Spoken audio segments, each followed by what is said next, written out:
When you start investing on Trading 212 or any investment platform, you come across a lot of confusing things that just aren't explained. And I've done a previous video going through tips of how to use the Trading 212 app. That's more going through features of the app, certain hidden things you might not realize you can do. But this is more focused on the things that people don't explain, things that are confusing when you first get started. And by going through these 9 things in this video, I hope it helps clear some things up. And it really is focused on those things that just aren't explained and we're just expected to know. As always, before we dive in, please do remember that when investing, your capital is at risk and the value of investments can go down as well as up. And this is not investment advice. Please do your own research before making any investment decision. As Trading 212 are kindly sponsoring today's video, if you're new to the app, you can claim up to £100 in free fractional shares when you sign up via the link in my description or scan the QR code on screen if you're watching on TV. Alternatively, within 10 days of opening your account, you can use the promo code TOM in the menu page of the app. Okay, so first up, when you're searching for stocks, particularly UK stocks, you'll notice that some of them have P rather than pounds. In fact, most of them do have pence here. The only examples of ones that you'll see with pounds are the ETFs. For example, a lot of the Vanguard ETFs are in pounds, not pence. And I've already given the game away here. P means pence. I think a lot of people, when they get started on Trading 212 and they see P here, they think it's some sort of like weird trading jargon, or maybe it means points or something. It simply means pence. On other apps, it might be referred to as GBX. So you'll have stocks listed in GBX, pence, or GBP, and that'll be pounds. As an example here, if we just go to see, look, the Vanguard's ETFs, the Vanguard ETFs are usually listed in pounds, whereas a lot of individual companies, and as an example of an ETF that's listed in pence, the Invesco FTSE All-World is listed in pence. Pretty much every UK stock here listed in pence. So all you have to do really is divide it by 100 to get the pound value. So for example, Leland General, 271p is actually £2.71.4 pence. And yeah, that's it really. I just think I wanted to mention that quickly because it does confuse a lot of people when they first get started. Okay, tip number 2. Why does the same ETF have multiple listings? So if we type in, for example, the Vanguard FTSE All-World, and we'll just use this purely as an example, the Vanguard FTSE All-World ETF, you'll see there's so many different results for the same ETF. So what is going on here? Why is there's one here, Vanguard FTSE All-World, Vanguard FTSE All-World, Vanguard FTSE All-World, Vanguard FTSE All-World, you get the idea. So there's 2 main things, the reason why it's listed at so many different times. So all these ETFs that say Vanguard FTSE All-World contain the exact same underlying holdings.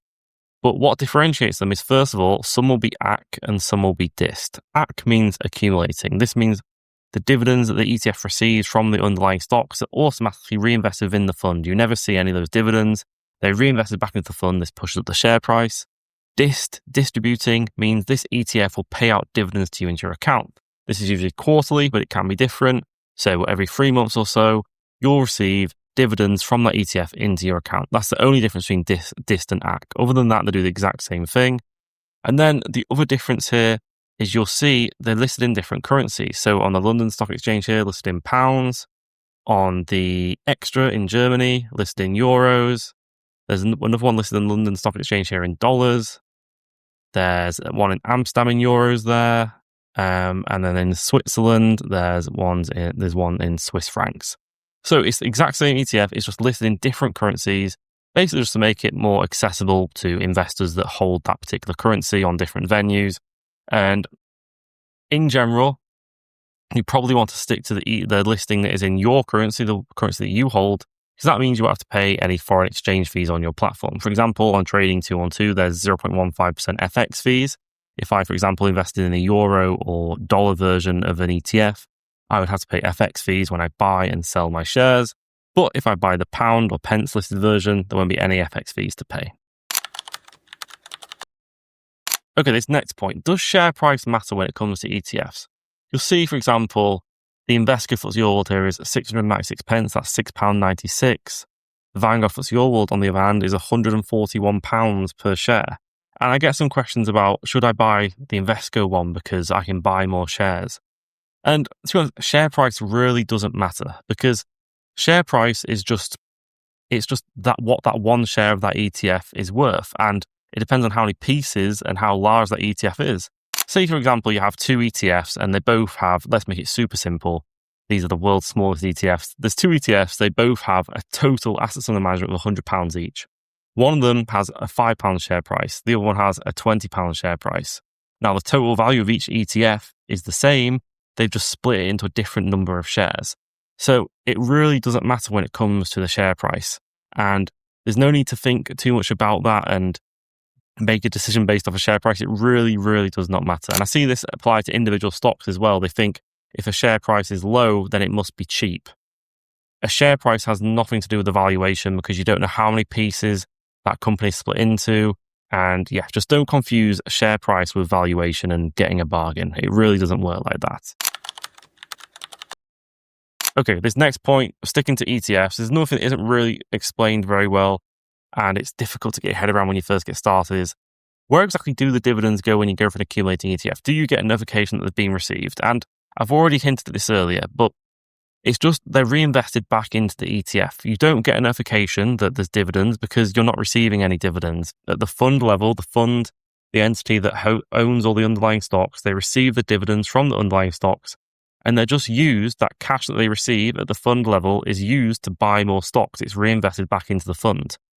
This in turn helps push up your share price because your share price, you've got a tiny fraction of the total assets under management of that ETF. And if they receive dividends, they're able to reinvest that, increase the total value of the fund. Well, your shares should be worth more as well. Now, of course, it doesn't mean dividends always lead to the share price going up because other factors at play. If the individual stocks decline in value, then obviously that's going to offset any dividends being reinvested. But in general, if we just go over to just ETF here and we compare the Vanguard FTSE All World distributing and the Vanguard FTSE All World accumulating, and if we tick this option to reinvest dividends, you can see over the past 5 years, the returns are pretty much identical. And what this tells us is that if you go for the distributing version and you reinvest the dividends as soon as you receive them when they're paid out to you, then your total return will equal pretty much the exact same as the accumulating version. So you don't see the dividends with the accumulating version, but you're basically just getting the same total return as what you would get if you had the distributing version and reinvested the dividends manually yourself as soon as you receive them. Okay, this next point is for people that are interested in dividend investing. When you look into dividend investing, you may start looking at UK stocks because a lot of UK stocks have high dividend yields. You can see this on Trading 212 just simply by clicking onto a stock. And if you scroll down, you'll be able to see the dividend yield here. And Legal & General is an example of a stock with a high dividend yield, 8%. That is quite high. Barclays, for example, is 1.88% and so on. So with dividend yield, it can be tempting to always go for the highest dividend yield stock because you want to maximize your income. But you've always got to understand what the actual calculation to work out dividend yield is. It's the annual dividend per share divided by share price. And because share price is part of the equation to work out dividend yield, if the share price of a stock falls, then the dividend yield is going to increase. And in some cases, this can lead to a stock having a really high dividend yield, but that's actually because of a recent share price drop. And a share price drop may be indicative of the fact that the company is going through some difficulty, which may mean the dividend per share is at risk in the future. Not always, and Legal & General, I'm not saying that's an example of a risky high dividend stock. I'm just trying to get across the point that when you're looking to be a dividend investor, if that's what you want to do not obsess too much over dividend yield because a high dividend yield doesn't necessarily mean a good investment. And it is really easy to want to maximize that yield, but please do that extra research and understand that dividend yield is just a result of that calculation. And by thinking of those inputs, what actually goes into resulting into that dividend yield, it will allow you to understand more. Why is the dividend yield this high? Is it because the dividend per share is really high? And how well covered is that dividend? You can look into that by comparing the dividend per share to the earnings per share. So how much of their earnings are they paying out as a dividend? I do have other videos going into a lot more detail about dividends that I will link in the description.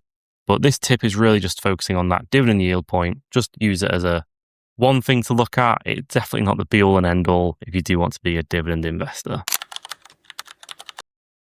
Okay, back to ETFs now. Now we're going to look at why more ETFs doesn't equal more diversification. This is a classic thing you see on Reddit or someone asking in YouTube comments is that they want to diversify their portfolio or they're asking if their portfolio is diversified and then it'll be a whole load of different ETFs. And It's tempting to think that if you have more ETFs, then you have more diversification. But the thing is, a lot of the most popular ETFs have a lot of overlap, a lot of duplication in their holdings, because the largest companies in the world will tend to be a large part of a lot of ETFs. For example, the FTSE All-World and the S&P 500 contain a lot of the exact same stocks, because the S&P 500 is the top 500 companies in the USA, and the FTSE All-World is the largest companies all over the world. But obviously the US is the largest stock market in the world, so about 60% of the FTSE All-World is made up of US stocks, and the vast majority of that will be the S&P 500.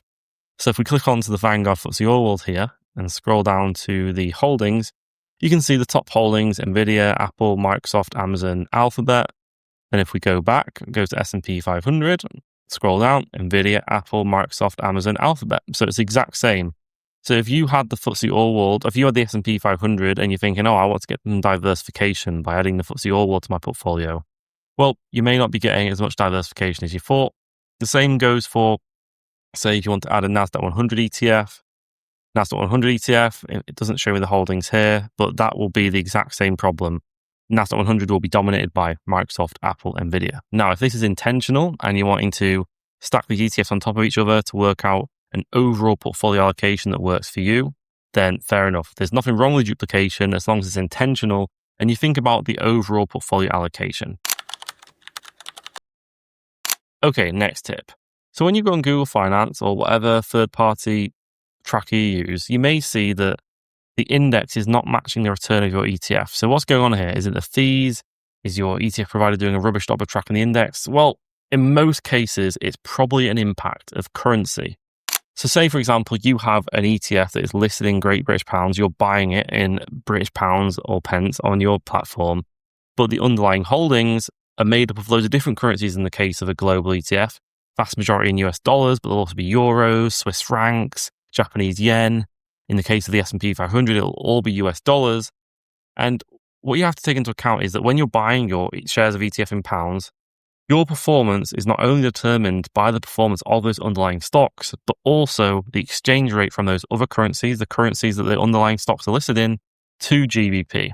So the S&P 500 is a really easy one to look at. I'll put an example on screen using Google Finance, simply because this is 100% US stocks. And whilst other things are at play, the main reason the performance will differ between an index and an ETF is that currency impact, the exchange rate difference over the time horizon you've been invested. This may not be something to worry about over the very long term, but in the short term, it can lead to some wide deviations from the index and the ETF. With a global ETF, the same thing is going on. It's just a bit more complicated because there's more currencies at play. Okay, next thing that confuses a lot of people is that this return here, why does it not match the return of your current positions? So you see your total return, rate of return, 52%, and then you look down at my holdings and you go, where is this 52% going on based off that? I'm definitely not 52% up.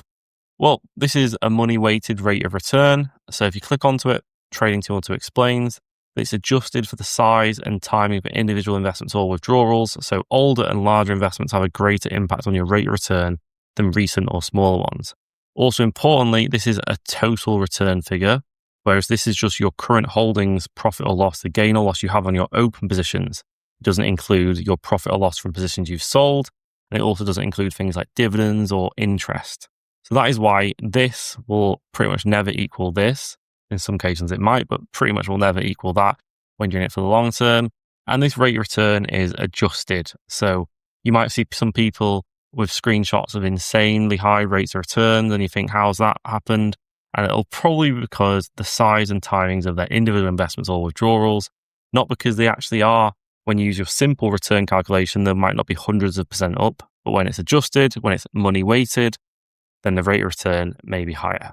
Some people don't like this, and if you don't like it, you can adjust it. So you click on the cog here, turn off include cash, and there you've got a simple unrealized result of your open positions. For long-term investing, to actually accurately measure your performance, I do prefer the money-weighted rate of return. The only time it can be a problem in my case is because although I've been investing for 5 years, I've only used the Trading 212 ISA since April 2024. Then I also did a big ISA transfer in 2025, which means obviously my total return here doesn't reflect my total return since I started investing. It's my total return on trading 2-on-2. And it does mean, obviously, that I don't have an accurate figure, but that's nothing to do with money weighted rate of return. It wouldn't be accurate regardless of what type of return it uses here because I've transferred platforms. I really wish that I had used the same platform from the start. Okay, this last tip, we're going back to ETFs. And say, for example, you invest into an ETF listed on the London Stock Exchange. It opens at 8 a.m. and you'll see that your ETF will be changing in price from 8 a.m. And you may be thinking, well, if I'm investing into the S&P 500 or an ETF that contains US stocks or whatever it is, you're thinking, how is the share price changing even though the US stock market isn't open? Because the US stock market, say, opens at 2:30 UK time, and you're thinking, how is my ETF that contains US stocks moving before the US stock market is open? And an ETF share price can move on a lot of things. It's sentiment before the markets are open, futures prices. It can be stuff from the previous day, because you've got to think that the UK stock market closes at 4:30 p.m. UK time. But obviously the US market is still open when the UK market closes. So when the UK market opens the next day, the share price is adjusting for those things that happened yesterday evening and overnight while the US stock market was open. But as I say, the US stock market, you have futures, and with those future prices, they will be baked into the ETFs. So you can't basically say you see some news and you think, oh, I'm going to time the market because I can buy my ETF before the US stock market is opening. No, the ETF is going to reflect that news before the US stock market opens. So that is it for this video. That was 9 things that are confusing when you first get started investing, things that people don't really explain. And there's a lot more that I did want to go through, but I was trying to balance not making the video too long. And if there's anything else you want me to discuss and explain in future videos, please do let me know in the comments below, and I'd be happy to cover it in a video. As always, thank you for watching.